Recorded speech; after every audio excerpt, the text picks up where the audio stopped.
शांति। आज 9 फरवरी 2026 की साकार मुरली। क्या आप जानते हैं कि इस समय पूरी दुनिया एक बहुत बड़े बदलाव की दहलीज पर खड़ी है।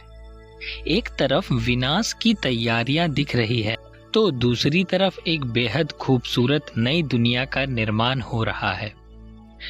आज की मुरली में स्वयं निराकार परमपिता परमात्मा हमें वो गुप्त राज बता रहे हैं जिससे हम इस कलयुगी दुनिया के दुखों को अलविदा कहकर सतयुग के सिरताज बन सकते हैं। क्या आप तैयार हैं यह जानने के लिए कि बाप दादा का असली रहस्य क्या है? आखिर ये बाप दादा है कौन? सबसे पहला और सबसे गहरा राज जो अक्सर लोगों को उलझा देता है। आखिर बाप दादा कौन है?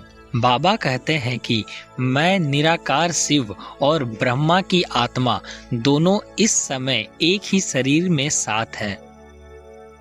सोचने वाली बात है, क्या कोई मनुष्य कभी भगवान हो सकता है? बाबा स्पष्ट करते हैं कि नहीं, भगवान तो केवल निराकार शिव है जो शांति धाम में रहता है। वह गरीब निवाज है जो हम जैसे साधारण मनुष्यों को कौड़ी से हीरा बनाने आया है। हमें जो वर्षा उत्तराधिकार मिलता है वह निराकार शिव बाबा से मिलता है, लेकिन माध्यम ब्रह्मा दादा बनते हैं। तो अगली बार जब आप मुरली सुने तो अपनी बुद्धि में यह स्पष्ट रखें कि आप किसके सामने बैठे हैं। बाबा हमें याद दिलाते हैं कि हम वही भारतवासी हैं जो कभी सतयुग में बेहद अमीर साहूकार थे और हीरो के महलों में रहते थे। लेकिन फिर क्या हुआ? 84 जन्मों के चक्र में आते आते हम अपनी शक्ति और पवित्रता खो बैठे हैं।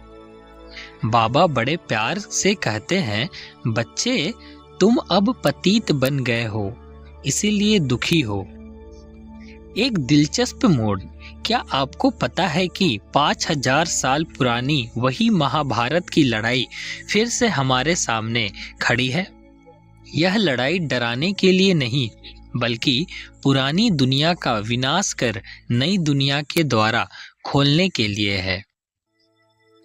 अब सवाल आता है कि हम फिर से पावन कैसे बने?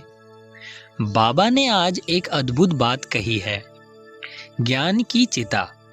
हम अब तक काम चिता पर बैठकर दुखी और काले पड़ गए हैं। अब हमें ज्ञान की चिता पर बैठना होगा। बाबा का मंत्र बहुत सरल है, मामे कम याद करो, बस मुझे याद करो। जैसे अग्नि सोने से कचरा खाद निकाल देती है, वैसे ही बाबा की याद हमारी आत्मा से विकारों की गंदगी निकाल देती है। इससे आपकी बुद्धि सोने का बर्तन बन जाएगी। अगर याद भूले तो बुद्धि फिर से लोहे जैसी बन जाएगी। कई लोग सोचते हैं कि भगवान को पाने के लिए क्या घर छोड़ना पड़ेगा? नहीं, बाबा कहते हैं बिल्कुल नहीं। अपने घर गृहस्थ में रहो, बच्चों की संभाल करो, बस इस अंतिम जन्म में पवित्र बनने का पुरुषार्थ करो। जैसे कमल का फूल कीचड़ में रहते हुए भी न्यारा रहता है, वैसे ही आप भी सबसे मोह त्याग कर उस एक मासूक ईश्वर के सच्चे आशिक बन जाओ। सुबह का समय अमृत वेला याद के लिए सबसे उत्तम है। उस समय बाबा से डायरेक्ट शक्ति मिलती है। आज का विशेष वरदान, होली हंस बनना। आज बाबा ने हमें होली हंस बनने का वरदान दिया है। एक होली हंस का काम क्या है? दूसरों की बुराइयां नहीं, बल्कि उनकी विशेषताएं देखना। अगर किसी की कमजोरी देखते भी हो तो उसे फैलाओ मत, उसे अपनी कमजोरी समझकर सुधारो। जब हम सब एकमत होकर रहेंगे तभी हम विजय की माला के मन के बन पाएंगे। शक्तिशाली स्वमान अफर्मेशंस। अपनी शक्ति को कौड़ी से हीरा बनाने के लिए इन वाक्यों को दोहराएं। पहला है, मैं मास्टर सर्वशक्तिमान ज्ञान के सागर बाप की संतान कौड़ी से हीरा तुल्य बनने वाली एक श्रेष्ठ आत्मा हूँ। दूसरा है, मैं डबल सिरताज हूँ, पवित्रता की लाइट और रत्नों से जड़ित ताज सदा मेरे मस्तक पर सुशोभित है।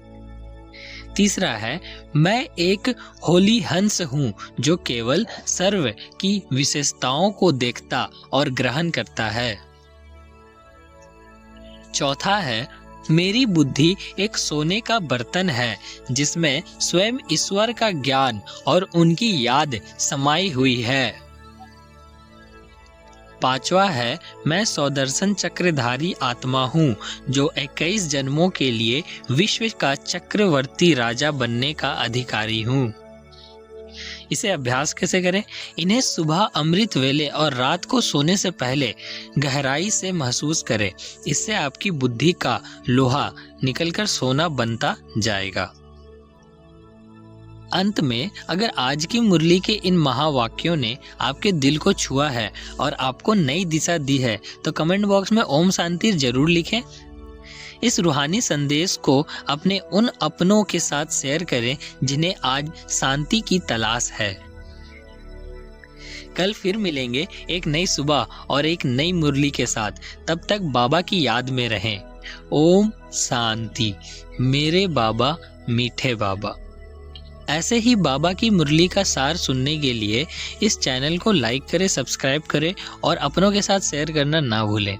ओम शांति।